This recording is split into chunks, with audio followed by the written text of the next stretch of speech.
Okay, I'm obviously exaggerating with the title here because we're not going to sit here and get carried away with one game, but no, actually, you know what? We're going to sit here and get carried away with one game because Modest Buzelis tonight, as he slowly but surely starts to get more free reign and the keys to do what he wants on offense, he is starting to look more and more like the real deal.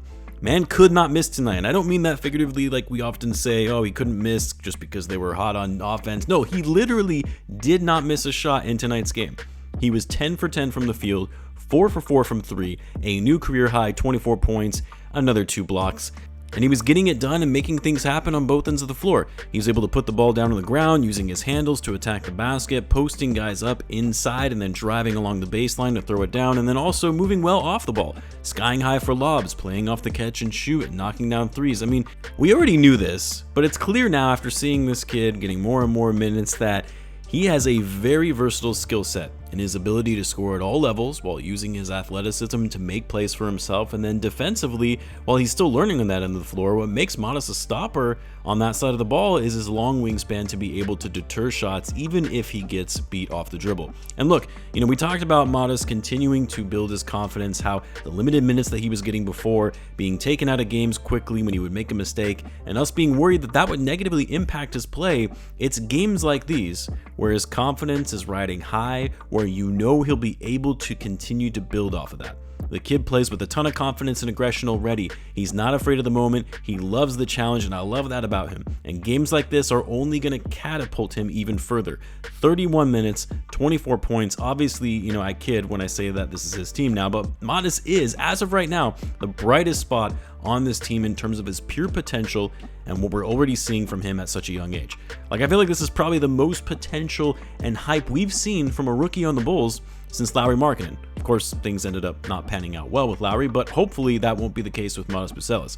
The only thing that annoyed me in watching Modest play well in this game was a couple things. The fact that Billy Donovan didn't close with him despite having a monster game, but also seeing him play like this and realizing all that was needed was just for him to get some run on the court. It annoyed me that this wasn't taken advantage of earlier on this season to fully maximize his rookie year when this could be possibly your next franchise cornerstone.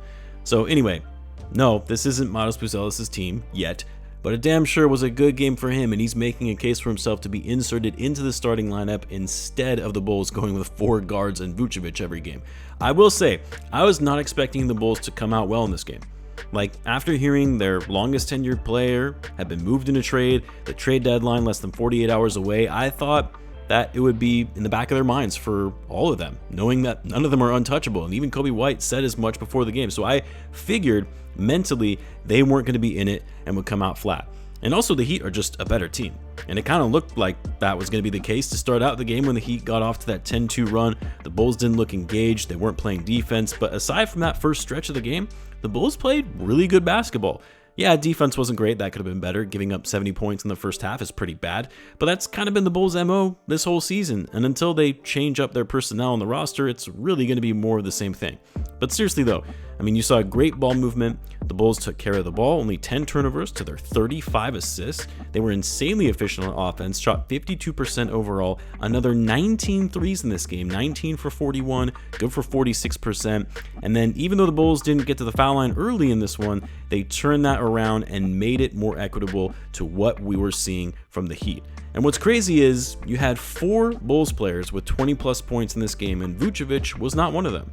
Because the common assumption right now is, well, the Bulls have already lost Zach LaVine, they're likely going to trade Vucevic soon. Where are they going to get their scoring from outside of Kobe White? Well, Ayo 21 points, 8 for 11 from the floor, 9 assists. Ayo attacking the basket with purpose, finishing with ease, and throwing dunks down with authority. Josh Giddey, 24 points, 8 for 14, 2 for 5 from 3. A surprisingly good shooting night for him. Also 7 assists and 5 rebounds.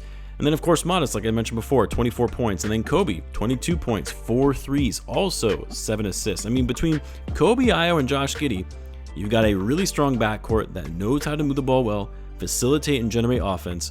I know there's speculation that the Bulls could be looking to move Ayo or Kobe for the right offer, and sure, if the offer is too good to pass up, fine. Otherwise, I think it makes sense to keep these guys around as the building blocks for this rebuild, players that are still young and already have established NBA careers. Hey, how about Patrick Williams? Another double figure tonight for him. I believe he's had double figures in every game since coming off the bench.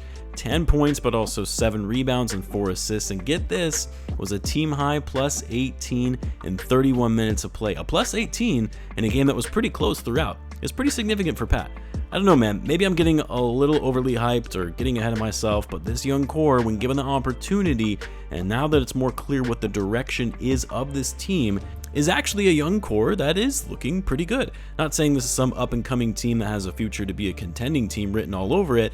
The guys still have a lot of work to do to improve their game, and the front office still needs to make the requisite changes to be able to get this roster to the next level, which can't say I have a ton of hope of them being able to do that, but all I'll say is the young guys have inspired a bit more confidence in me to actually have something to look forward to for this team for the future. And hey, how about that? The Bulls get a win and we don't have to worry about it as much since the Bulls have their pick now regardless of where it falls, even though every win still hurts their odds of getting into the top 4, but what can you do? Less than 48 hours, guys. Less than 48 hours until the NBA trade deadline. Reports and rumors are going to continue to swirl around the league. Most around the Bulls beat are saying the Bulls aren't done and hoping for a sell-off before Thursday. So we'll see who's still with this team come Friday. The Bulls have one more game tomorrow night in Minneapolis against the Timberwolves before the deadline. Might be telling if some of the guys on the roster are sitting out that game. We'll have to wait and see though. Let me know in the comments though, guys, what you thought of the game. As always, be sure to subscribe, and I will see you in the next one.